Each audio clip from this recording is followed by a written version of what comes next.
মুভির শুরুতে আমরা জেমস নামের একটা ছেলেকে দেখি। জেমসের মা অপচয় একদমই সহ্য করতে পারতো না। টয়লেট পেপার থেকে শুরু করে হ্যান্ড ওয়াশ কতটুকু ব্যবহার করতে হবে সেটা সে জেমসকে ছোটবেলা থেকে শিখিয়েছে। জেমসের বয়স এখন মাঝ বয়সী হলেও সে এখনো কোনো কাজ করার আগে তার মায়ের প্রতিটি কথা মেনে চলে। যেমন ধরুন, পানির মিটার যাতে বেশি না ঘুরে সেজন্য সে কলের পানি একদম কমিয়ে ছাড়ে। টুথপেস্ট শেষ হয়ে গেল তার মায়ের সেই বিখ্যাত সংলাপ, বাবা একদম শেষ বিন্দু পর্যন্ত চিপে চিপে ব্যবহার করবি, সেই কথাগুলো সে আজও বলেনি। আর সে সেরকম ভাবে সব কাজ করে। এমনকি টুথপেস্টের একদম শেষ অংশটুকু বের করার জন্য সে রুটি বেলার বেলুন পর্যন্ত ব্যবহার করে। তার মাতাকে আরো শিখিয়েছিল যে মৃত আত্মীয়দের ছবির সামনে আস্ত আগরবাতি না জ্বালিয়ে তার 3 টুকরো করে জ্বালাতে, যাতে ওটা বেশি দিন চলে। জেমস একটা হিসেব করে দেখে যে সে যদি সাধারণ মানুষের মতো খাওয়া দাওয়া আর খরচ করে তাহলে তার অন্তত 83,380 টাকা বেশি খরচ হতো। অর্থাৎ এই কৃপণতা করে সে 83,380 টাকা বাঁচিয়ে ফেলতে পারবে। ব্যাপারটা বেশ মজার, তাই না? এরপর মোবাইলের সময় দেখে সে বুঝে যায় যে সকাল 7টা বাজে। ঘর থেকে বেরিয়ে সে যখন তার সাইকেলের তালা খুলতে যায় তখন তার পাশের এক বৃদ্ধ তাকে বলে, কিরে জেমস, এই লক্কর ঝক্কর সাইকেলটা কেন তুই বাইরে রাখিস না বলতো? এটার অবস্থা তো এখন ভয়ানক খারাপ হয়ে গেছে।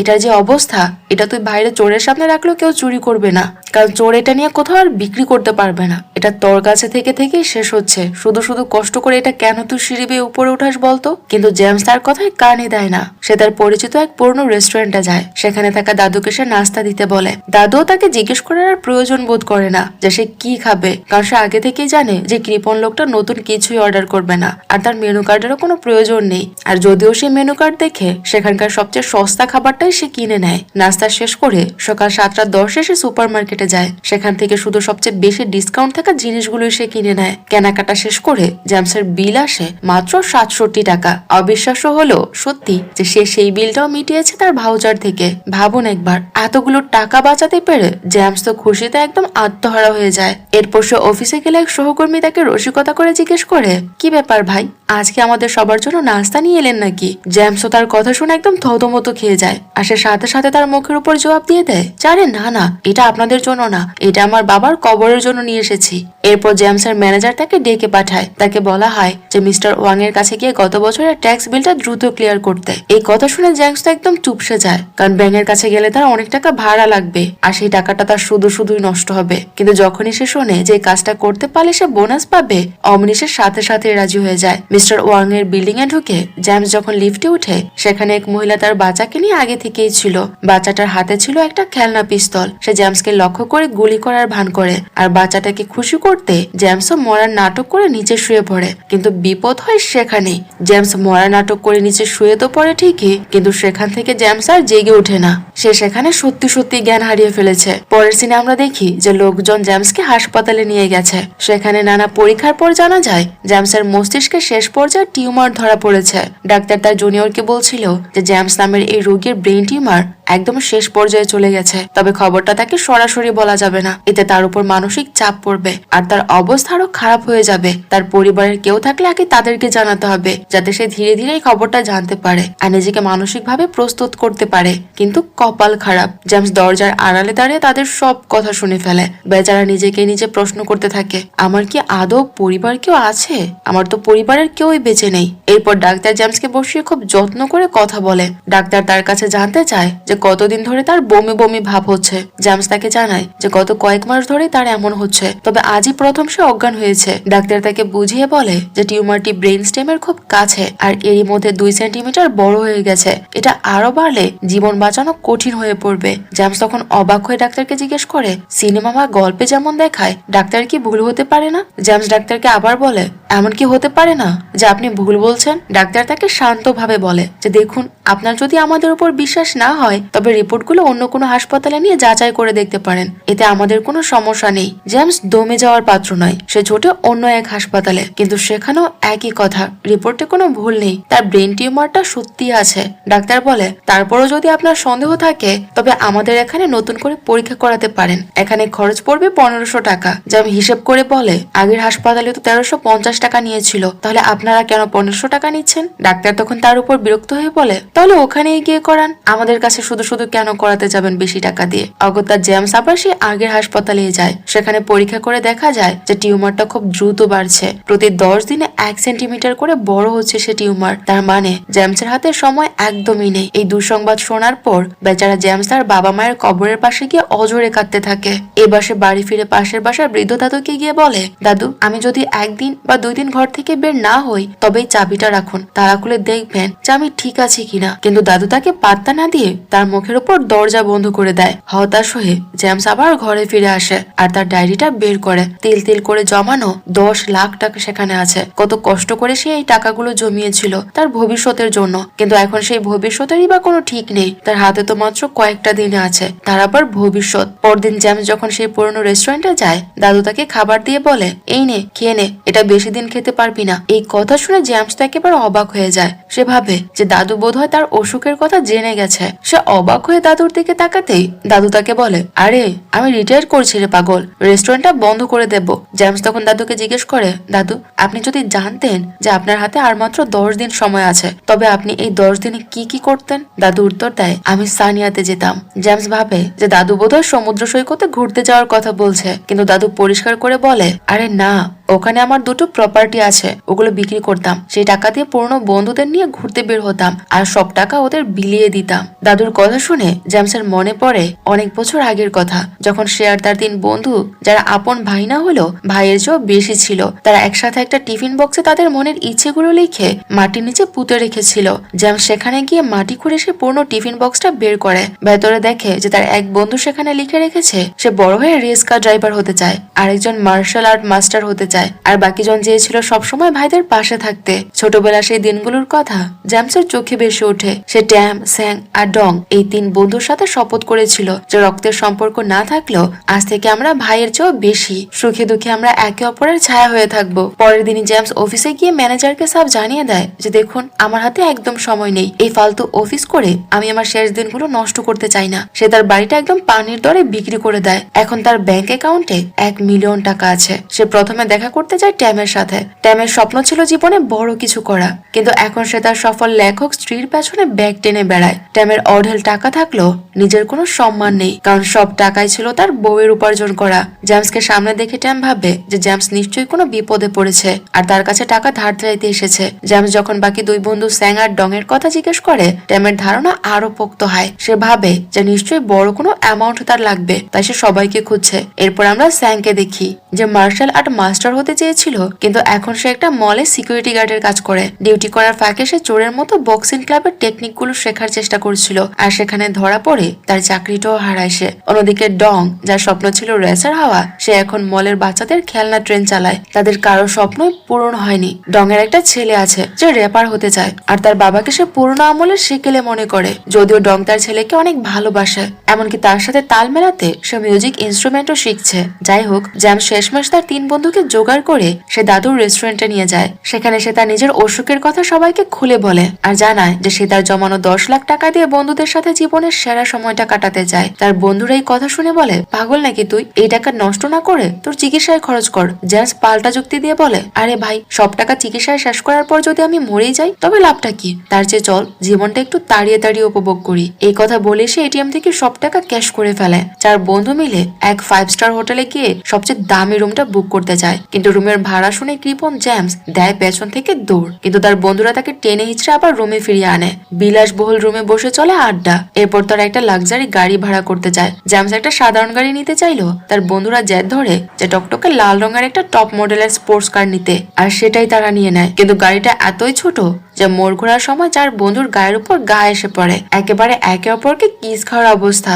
শেষে তারা ওটা বাদ দিয়ে একটা খোলা ছাদের রেঞ্জ রোভার ভাড়া নেয়। সেই গাড়িতে চড়ে সারা শহর ঘুরে বেড়ানো আর গেম খেলা সব মিলে তারা 2 হাতে টাকা উড়াতে শুরু করে। একদিন জেমস ঠিক করে যে মারা যাওয়ার আগে নিজের কবরের জায়গাটা সে নিজেই পছন্দ করে যাবে। কিন্তু সেখানে গিয়ে সে তো অবাক, কারণ 20 বছর আগে সে যাকে পছন্দ করত সে জেনি এখন সেখানে কাজ করে। জেমস আর জেনিকে গল্প করার সুযোগ দিতে তার বন্ধুরা কেটে পড়ে। জেমস তাকে জিজ্ঞেস করে যে তুমি কি বিয়ে করেছো? জেনি জানায় যে হ্যাঁ, কিমের সাথে আমার বিয়ে হয়েছিল। জেমসের তখন মনে পড়ে যায় যে স্কুলের সেই দিনগুলোর কথা। জেনির গলায় কিছু একটা আটকে গিয়েছিল আর কিম সেটা বের করার চেষ্টা করছিল, কিন্তু জেমস আর তার বন্ধুরা ভেবেছিল যে কিম বোধহয় জেনিকে উত্ত্যক্ত করছে। ব্যাস, সবাই মিলে কিমকে এমন মার দিয়েছে যে তার সামনের একটা দাঁত পড়ে গিয়েছিল। জেমস এখন কিমের সাথে দেখা করতে চায়, কিন্তু জেনি মন খারাপ করে তাকে বলে যে কিম কয়েক বছর আগেই মারা গেছে। তারা কিমের কবরের কাছে যায়। জেমস দেখে যে পাশের কবরের জায়গাটা খালি আছে। সে ভাবে যে জেনি হয়তো নিজের জন্য ওটা রেখেছে, কিন্তু জেনি বলে যে না ভাই, এই জায়গার অনেক দাম। আমি মরার পর সাধারণ কোনো কবরে চলে যাব, এত টাকা আমার নেই যে এই কবরে আমি আসবো। জেমস তখন তার পকেট থেকে মোটা অঙ্কের টাকা বের করে জেনিকে দেখিয়ে বলে, শোনো, মানুষ মরার পর তাকে নিয়ে যা যা করা হয় আমার সাথে ঠিক তাই করো। আমি মরার আগেই সেই মৃত্যুর পরের প্রসেস গুলো দেখতে চাই। অগত্যা তার কথা শুনে জেনি জেমসকে পরিষ্কার করে দেয়, স্কিন কেয়ার করায়, এমনকি মেকআপও মাখিয়ে দেয়। কিন্তু যখনই লিপস্টিক দিতে যায় জেমস তাকে বাধা দিয়ে বলে না না, ওটার এখন আর দরকার নেই। সবশেষে জেনি যখন জেমসের নাকে তুলো গুজে দেয়, জেমস তো জ্যান্ত মানুষ, তার নিঃশ্বাসের তোড়ে তুলো বারবার বেরিয়ে আসতে থাকে। আর এটি দেখে জেনি হেসে ফেলে আর বলে, উঠো তো, এবার জামা কাপড় পরো। এরপর সে জেমসের দিকে গভীর চোখে তাকিয়ে জিজ্ঞেস করে, তোমার আসলে হয়েছে কি বলো তো? আমাকে মিথ্যে বলো না, আমি কিন্তু ছোট বাচ্চা নই। যা হয়েছে তা আমাকে খোলাখুলি বলো। তুমি এমন পাগলামি কথা বলছো কেন, আর এসব কেন করতে চাচ্ছ? জেমস তখন তার কাছে বলে যে তার ব্রেন টিউমার হয়েছে। এই কথা শুনে জেনি কিছুক্ষণের জন্য চুপ হয়ে যায়। তারও খুব খারাপ লাগছিল। সে বলে, ভেবো না যে আমি তোমার জন্য খুব দুঃখিত, আমি শুধু ভাবছি যে তোমাকে কিভাবে একটু শান্তিতে রাখা যায়। জেমস রসিকতা করে বলে, আমাকে শান্তিতে রাখতে চাইলে আমার জন্য একটা চমৎকার কবর পছন্দ করে দাও। পরদিন জেমসের বন্ধুরা জেমসের রুমে এসে দেখে যে সে ডেটের সব ব্যবস্থা করে রেখেছে। ঠিক তখনই জেনি সেখানে হাজির হয়। তার বন্ধুরা বুঝতে পারে যে এখন তাদের থাকা চলবে না, তাই তারা নানা অজুহাতে ওখান থেকে চলে যায়। জেমস তার বিলাসবহুল গাড়িটা জেনিকে চালাতে দেয়। জেনি তো এত সুন্দর গাড়ি দেখে একদম থ হয়ে যায়। জেমস চুপি চুপি জানায় যে গাড়িটা আসলে ভাড়ায় নেওয়া। তারা যখন ঘুরতে বের হয়, জেমসের বন্ধুরা অন্য একটি ট্যাক্সি নিয়ে তাদের পিছু নেয়। ট্যাক্সি ড্রাইভার অবাক হয়ে জিজ্ঞেস করে, আপনারা কি পুলিশ? আপনারা ওই গাড়িটাকে কেন ফলো করতে চাচ্ছেন? ট্যাম তখন বলে, জানি না না, ওই গাড়িটা যে মহিলা চালাচ্ছে সে আমার স্ত্রী, আর ওই লোকটা আমার বন্ধুর মতো ভাই হয়। এই কথা শুনে ড্রাইভার তো যেন আকাশ থেকে পড়ে। সে ভাবে যে মহিলার পরকীয়া চলছে আর স্বামী তাকে হাতে নাতে ধরতে যাচ্ছে, কিন্তু এই কথা সে পরম উৎসাহ আর আনন্দ নিয়ে বলছে। ওদিকে জেমস জেনিকে জিজ্ঞেস করে, তুমি কেন আর বিয়ে করলে না? জেনি বলে, ওভাবে কখনো ভাবিনি, কিন্তু তুমি কেন করলে না? জেমস তার চিরজানা কৃপণ স্টাইলে বলে, আরে ভাই, ডেটিং করা মানেই তো কারি কারি টাকা খরচ, আর বিয়ে করে যদি ডিভোর্স হয়ে যায় তবে তো একদম ফকির হয়ে যাব। এর থেকে ভালো আমি সিঙ্গেল আছি, এটাই খুব মজার। জেনি হেসে হেসে বলে, তুমি আসলে কিপ্টেদের একদম শিরোমণি। তুমি নিজেকে আর কখনো পাল্টাওনি, আগে যেমন ছিলে এখনো ঠিক তেমনটাই আছো। জেমস এরপর জেনিকে নিয়ে একটা মলে যায়। জেনি জেমসের জন্য কাপড় পছন্দ করছিল, কিন্তু জেমস সেলসম্যানকে জিজ্ঞেস করে যে লেডিস সেকশন কোথায়। সে জেনির জন্য জামা কিনতে চাইলে জেনি বলে, আমার পেশার সাথে এসব শৌখিন পোশাক একদম যায় না। কিন্তু সেলসম্যান বুদ্ধি করে জেমসকে দুলাভাই সম্বোধন করে বলে, আরে দুলাভাই, দিদির জন্য এই সেরা পোশাকগুলোই নিয়ে যান, উনি খুব খুশি হবেন আর ওনাকে খুব সুন্দরও লাগবে। দুলাভাই ডাকটা শুনে জেমস তো একদম খুশিতে গদগদ হয়ে যায়। সে অনেক টাকা খরচ করে জেনির জন্য সব জামা কাপড় কিনে ফেলে। কেনাকাটা শেষে তারা দুজনে তাদের সেই পুরনো স্কুলে যায় যেখানে তারা একসাথে পড়াশোনা করত। স্কুলটা তখন বন্ধ ছিল, কিন্তু জেনি সেখানে গিয়ে এমন কিছু গুন্ডার মুখে পড়ে যারা তার কাছে টাকা পেত। তারা জেনিকে ঘিরে ধরে হুমকি দিতে শুরু করে। উপায় না দেখে জেনি আর জেমস দৌড়ে পালানোর চেষ্টা করে। ঠিক তখন জেমসের বাকি 3 বন্ধু সেখানে হাজির হয়। জেনি প্রাণ বাঁচাতে চট করে একটা গাছে উঠে পড়ে আর গুন্ডারা গাছের নিচে ওত পেতে থাকে। জেমস বিরত দেখাতে গিয়ে একজনকে উড়ন্ত লাথি মারতে যায়, কিন্তু গুন্ডারা সরে যাওয়ায় বেচারা জেমস ধপাস করে মাটিতে পড়ে যায়। এরপর চলে তার উপর গুন্ডাদের ইচ্ছে মতো ধোলাই। কিন্তু তখনই অ্যাকশনে নামে আমাদের মার্শাল আর্ট প্রেমী স্যাং। সে একাই গুন্ডাদের পিটিয়ে জেমসকে টেনে তোলে। বেচারা জেমসের নাক ফেটে রক্ত পড়ছিল। সে নাক মুছে আবার লড়াইয়ের জন্য তৈরি হয়। 2 দলের মধ্যে তুমুল মারপিট শুরু হয়। কেউই যেন হার মানার পাত্র নয়। শেষে উপায় না দেখে জেনি গাছ থেকে পুলিশে ফোন দেয়। পুলিশ এসে সবাইকে ধরে থানায় নিয়ে যায়। সব শোনার পর পুলিশ জেনির পাওনাদারকে ধমক দিয়ে বলে, টাকা আদায়ের নিয়ম আছে, রাস্তায় এভাবে গুন্ডামি করা চলবে না, আর এরকম গুন্ডামি করে টাকা আদায় করা যায় না। তুমি তোমার টাকা খুব ভালোভাবে তার কাছে চাইবে, আর তার কাছে যখন টাকা হবে সে তোমাকে টাকা ফেরত দিয়ে দেবে। পুলিশ জেমস আর তার বন্ধুদেরকে ছেড়ে দেয়। থানা থেকে বেরিয়ে জেমস জেনিকে জিজ্ঞেস করে, তোমার কত টাকা দেনা আছে বলো তো, আমি সব মিটিয়ে দিচ্ছি। জেনি ম্লান হেসে বলে, আরে বাদ দাও তো, একজন মুমূর্ষ মানুষের কাছ থেকে আমি এত টাকা নিতে পারবো না। জেমসের কথা ভেবে সবাই বেশ ইমোশনাল হয়ে পড়ে। সবার চোখ ভিজে আসে এটা ভেবে যে জেমস আর মাত্র কয়েকদিনের অতিথি এই দুনিয়াতে। এরপর জেমস জেনিকে তার বাসায় পৌঁছে দেয় আর বলে, জানো, আমার চিরকালের স্বপ্ন ছিল তোমাকে একদিন বাসায় পৌঁছে দেব। আজ 20 বছর পর সেই স্বপ্ন সত্যি হয়েছে। জেমস জেনির সাথে হাত মেলাতে চাইলে জেনি তাকে বড় মমতায় জড়িয়ে ধরে। পরদিন ছিল জেমসের সেই কথিত শেষ দিন। সে সারাটা দিন বন্ধুদের সাথে কাটায়। যে জায়গাটায় তারা ছোটবেলায় উইশ লিস্ট বা ইচ্ছার বক্সটা লুকিয়ে রেখেছিল, সেখানে গিয়ে সে বন্ধুদের বলে তাদের নতুন ইচ্ছের কথা লিখতে। জেমস বলে, আমি মরে গিয়ে যখন ঈশ্বরের কাছে যাব তখন তাকে বলবো যেন তোমাদের সব ইচ্ছে পূরণ করে দেয়। স্যাং লিখে সে বক্সিং ম্যাচে জিততে চায়। ডং লিখে সে তার ছেলের সাথে সম্পর্ক ঠিক করতে চায় আর তার চোখে হিরো হতে চায়। আর ট্যাম বলে সে সারা জীবন তার স্ত্রীর ছায়া হয়ে তার পাশে থাকতে চায়। রাত হলে জেমস বন্ধুদের নিয়ে তার সেই অ্যাপার্টমেন্টে যায় যেটা সে পানির দরে এক প্রপার্টি এজেন্টের কাছে বিক্রি করে দিয়েছিল। জেমসের মাথায় তখন সে কিপটি বুদ্ধি ঘুরছিল। সে ভাবে যে ঘরে সে মারা যাবে যাতে আর কেউ এটা কিনতে না পারে। ঘরে গিয়ে দেখা যায় যে জেমস সস্তায় পাওয়া এক গাদা মেয়াদ উত্তীর্ণ খাবার জমিয়ে রেখেছে। ভাবুন একবার, মরার আগেও সে কি কি প্রণতা করে যাচ্ছে। সে মেয়াদ পার হওয়া পচা খাবার সে নিজেও খায় আর তার বন্ধুদেরও খাওয়ায়। রাত 12টা বাজা ঠিক আগ মুহূর্তে বেচারা জেমস আবার জ্ঞান হারিয়ে মাটিতে লুটিয়ে পড়ে। তার বন্ধুরা চিৎকার করে তাকে হাসপাতালে নিয়ে যায় আর সেখানে আসে গল্পের সেই দুর্দান্ত টুইস্ট। জেমস মরেনি। আসলে যে সিটি স্ক্যান মেশিনে তার পরীক্ষা হয়েছিল সেই মেশিনটাই ছিল নষ্ট। জেমসের পর যারা যারা ওই মেশিনে পরীক্ষা করিয়েছে সবার রিপোর্টে ব্রেন টিউমার এসেছিল। পরে অন্য হাসপাতালে চেক আপ করে দেখা যায় যে কারোই কোনো অসুখ নেই। হাসপাতাল কর্তৃপক্ষ জেমসকে ফোন করে খবরটা দিতে চেয়েছিল, কিন্তু জেমস তখন তার নিজের জীবন উপভোগ করতে এতই ব্যস্ত ছিল যে কারো ফোন ধরার সময় সে পায়নি। পুরো ঘটনা শুনে জেমস তো যেন আকাশ থেকে পড়ে। সে কাঁপা কাঁপা গলায় ডাক্তারকে জিজ্ঞেস করে, আমি যদি ঠিকই থাকি তবে আমার কেন বারবার বমি হচ্ছিল আর আমার মাথা কেন ঘুরাচ্ছিল? ডাক্তার তখন গম্ভীর মুখে বলে, আরে ভাই, ওইসব পচাবাসি খাবার খেলে তো মানুষের এমন হবেই, আর তোমারও এই কারণে এমন হয়েছে। এই কথা শুনে জ্যাম ছোট বাচ্চার মতো ভেউ ভেউ করে কাঁদতে শুরু করে। ডাক্তার অবাক হয়ে তাকে বলে, আরে আপনি তো এখন একদম সুস্থ আছেন, এখন ভালো খাবার খান, আর কাঁদছেন কেন আপনি? তার বন্ধুরা তখন করুণ স্বরে ডাক্তারকে বলে, ডাক্তার সাহেব, ও তো সুস্থ আছে ঠিকই, কিন্তু মরে যাবে ভেবে তার জীবনের সব জমানো টাকা খরচ করে ছাই করে ফেলেছে। কিছুক্ষণ পর যখন তারা সেই ভাড়া করা গাড়িটা ফেরত নিতে যাচ্ছিল, জ্যামসের হুট করে মনে পড়ে, আরে আমি না তোমাদের তিনজনের মধ্যে কিছু টাকা ভাগ করে দিয়েছিলাম? জ্যামসের তখন আরো মনে পড়ে, আরে ওই টাকাগুলো তো খরচই হয়নি, ওগুলো তো গাড়ির ডিকিতেই ছিল। যাক, আমি অন্তত কঙ্কাল হয়ে যায়নি। সে তড়িঘড়ি করে গাড়ি থামায়। তার বন্ধুরা ডিকি থেকে টাকার ব্যাগটা বের করে জেমসকে খেপাতে শুরু করে। তারা হাসাহাসি করে ব্যাগটা একে অপরের দিকে ছুড়ে দিচ্ছিল আর বলছিল, এই টাকা তো তুই আমাদের দিয়ে দিয়েছিস, এখন আর ফেরত পাবি না। কিন্তু হঠাৎ তাদের হাত থেকে ফসকে টাকার ব্যাগটা পাশের নদীতে পড়ে যায়। এটি দেখে তো সবাই একদম স্তম্ভিত হয়ে যায়, কিন্তু জেমস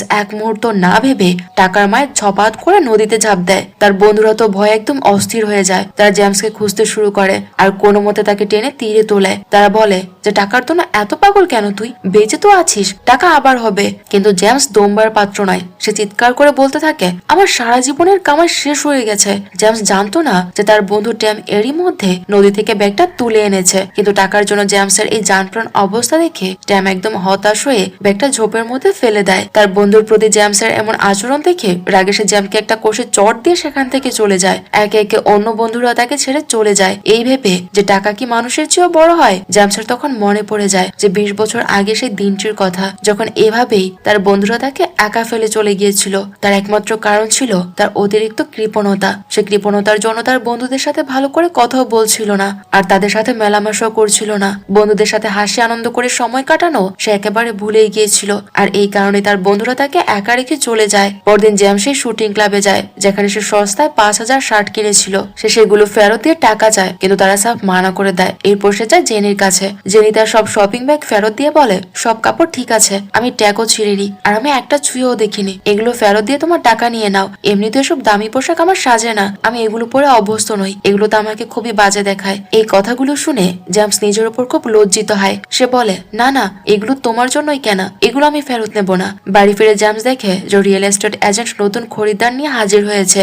জেমস বাড়ি বিক্রি করতে না চাইলো এজেন্ট বলে, স্যার, কন্ট্রাক্ট সই হয়ে গেছে, এখন আর কিছু করার নেই। তারা জেমসকে তার নিজের বাড়ি থেকে বের করে দেয়। নিরুপায় জেমস যায় দাদুর রেস্টুরেন্টে। দাদু দোকান বন্ধ করতে যাচ্ছিল, কিন্তু জেমসের জন্য সে আবার থামে। জেমস মন ভরে ড্রিঙ্ক করে। খাওয়া শেষে দাদু বলে, আজ তোকে আমি টাকা ছাড়াই খাওয়ালাম, এবার নিজের পথ দেখতো। জেমস অসহায় ভাবে বলে, কোথায় যাব দাদু, আমার তো থাকার জায়গাটুকুও নেই। দাদু রেগে গিয়ে বলে যে আমি জানি না তুই কোথায় ঘুমাবি, তোর মন চাইলে তুই কবরস্থানে গিয়ে ঘুমাতে পারিস। এই কথা শুনে জেমসের মনে পড়ে যায় সে তো তার নিজের জন্য একটা কবর কিনে রেখেছিল, আর সে সেটাই করে। সে তার নিজের কেনা কবরের ভেতরে গিয়ে শুয়ে পড়ে। সেখানে সে সেই পুরনো টিফিন বক্সটা খুঁজে পায়, যাতে তার বন্ধুদের লেখা আবেগ ঘন সব চিঠি ছিল। চিঠিগুলো পড়ে জেমস কান্নায় ভেঙে পড়ে, আর বন্ধুদের সাথে কাটানো সুন্দর মুহূর্তগুলো তার মনে পড়তে থাকে। পরদিন ড্যাঙ্কো নামের এক নামী সেলিব্রিটি সেখানে কবরের জায়গা কিনতে আসে। তার জেমসের কবরটা খুব পছন্দ হয়। জেনি জানায় যেটা বিক্রি হয়ে গেছে, কিন্তু তখনই জেমস হঠাৎ কবরের ভেতর থেকে জ্যান্ত বেরিয়ে আসে। জেমসকে দেখে তো ড্যাঙ্কো ভয় একদম অস্থির হয়ে যায়, আর সে একদম আতঙ্কিত হয়ে পড়ে যে কবর থেকে মৃত মানুষ জীবিত হয়ে উঠে এসেছে। জেমস তাকে শান্ত করে বুঝিয়ে বলে যে সে চাইলে এই কবরটা কিনতে পারে, আর সে এখনো বেঁচে আছে, আর এই কবরের মালিক সে নিজেই। হঠাৎ জেমসের মাথায় একটা বুদ্ধি আসে তার বন্ধুদের ইচ্ছে পূরণ করার। সে ড্যাঙ্কোকে অনেক অনুরোধ করে তার কনসার্টের কিছু ফ্রি পাস জোগাড় করে। এরপর সে সেই মলে যায় যেখানে তার বন্ধু ডং কাজ করতো, আর সেখান থেকে তাকে বের করে দেওয়া হয়েছিল। মলে গিয়ে জেমস সেখানকার ম্যানেজারের জটিল সব হিসাব নিমিশেই মিলিয়ে দেয়, আর বদলে সে একটা আবদার করে শ্যানকে যেন আসন্ন বক্সিং ম্যাচে অংশ নেওয়ার সুযোগ দেওয়া হয়। এরপর সে যায় ট্যামের স্ত্রীর কাছে। তাকে গিয়ে সে বোঝায় যে ট্যাম তাকে কতটা ভালোবাসে, কিন্তু তার স্ত্রী কাজের চাপে সেটা কোনোদিন খেয়ালই করেনি। জেমসের কথা সে নিজের ভুল বুঝতে পারে, আর সে ঠিক করে যে আগামী সেমিনারে সবার সামনে ট্যামের প্রতি তার ভালোবাসা সে প্রকাশ করবে। তার বন্ধুরা যখন জেমসের এই উদ্যোগের কথা জানতে পারে তখন তারা সব মান অভিমান ভুলে আবার এক হয়ে যায়। এরপর আসে কনসার্টের দিন। জেমস তার পুরনো দল নিয়ে সেখানে হাজির হয়। সে গায়ক ড্যাঙ্কোকে বুঝিয়ে রাজি করায় যেন ডংকে স্টেজে ডাকার সুযোগ দেওয়া হয়। ডং এর ছেলে যখন দেখে যে তার বাবা পপ স্টারের সাথে স্টেজে পারফর্ম করছে, সে তো এটা দেখে একদম অবাক হয়ে যায়। তার বাবার প্রতি তার সব ভুল ধারণা ভেঙে যায়। সে তার বন্ধুদের গর্ব করে বলতে থাকে যে দেখলি তো আমার বাবার হাত কত লম্বা, আসলে কত বড় সেলিব্রিটির সাথে একসাথে পারফর্ম করছে। ওদিকে বক্সিং রিং এ স্যাং একজন পেশাদার অ্যাথলেটের সাথে লড়াই করছিল। মার খেয়ে সে রক্তাক্ত হয়ে গেল আর হাল ছাড়েনি। শেষ পর্যন্ত সে লড়াই জিতে তার বহুদিনের স্বপ্ন পূরণ করে। আর ট্যামের স্ত্রী তার সেমিনারের সফলতার সব কৃতিত্ব তার স্বামী ট্যামকে দেয়, আর সবার সামনে তাকে আই লাভ ইউ বলে স্টেজে ডেকে নেয়। শেষ মুহূর্তে জেনি জেমসের অনুরোধে এক তোড়া ফুল পাঠিয়ে দিয়েছিল, যা ট্যাম তার স্ত্রীর হাতে তুলে দেয়। সবার সামনে তাদের এই মিলন ট্যামের হারিয়ে যাওয়া আত্মবিশ্বাস ফিরিয়ে দেয়। বন্ধুদের সব ইচ্ছে পূরণ করার পর এবার ছিল বন্ধুদের পালা জেমসকে চমকে দেয়ার। তারা সবাই মিলে দাদুর রেস্টুরেন্টে এক আড্ডার আয়োজন করে। সেখানে তারা জেমসকে জানায় যে নদী থেকে উদ্ধার করা সেই টাকা দিয়ে তারা রেস্টুরেন্টটা কিনে ফেলেছে, আর আজ থেকে এটার মালিক জেমস নিজে। কারণ ওই টাকাগুলো জেমসের ছিল, আর জেমস যেহেতু ওই টাকাগুলো তার বন্ধুদেরকে ভাগ করে দিয়েছিল, তাই সেই টাকা তার বন্ধুদের হয়ে গেছে। আর এই জন্যই তার বন্ধুরা তাদের নিজেদের টাকা দিয়ে তার স্বপ্ন পূরণ করেছে। কারণ জেমস একবার কথার ছলে তাদেরকে বলেছিল যে সে নিজের একটা রেস্টুরেন্ট চালাতে চায়, কারণ অন্যের অধীনে কাজ করতে করতে সে একদম হাঁপিয়ে গেছে। তার বন্ধুদের এই উপহার দেখে জেমস খুশিতে তো একদম আত্মহারা হয়ে যায়। এই খুশির খবর সে জেনিকেও জানায়। তাদের দুজনের মাঝেও নতুন করে সম্পর্কের এক সম্ভাবনা তৈরি হয়, আর এভাবেই এক কৃপণ জেমসের উদার হয়ে ওঠার গল্পের শেষ হয়। তো মুভির গল্পটি আপনাদের কাছে কেমন লেগেছে তা কমেন্ট করে আমাদের জানাতে পারেন। যদি একটু ভালো লেগে থাকে তাহলে প্লিজ ভিডিওটিতে একটি লাইক করে দেবেন, আর যারা এখন আমার চ্যানেলটি সাবস্ক্রাইব করেননি তারা চাইলে আমার চ্যানেলটি সাবস্ক্রাইব করে নিতে পারেন। দেখা হচ্ছে পরবর্তী কোনো ভিডিওতে। সেই পর্যন্ত সবাই ভালো থাকুন আর সুস্থ থাকুন।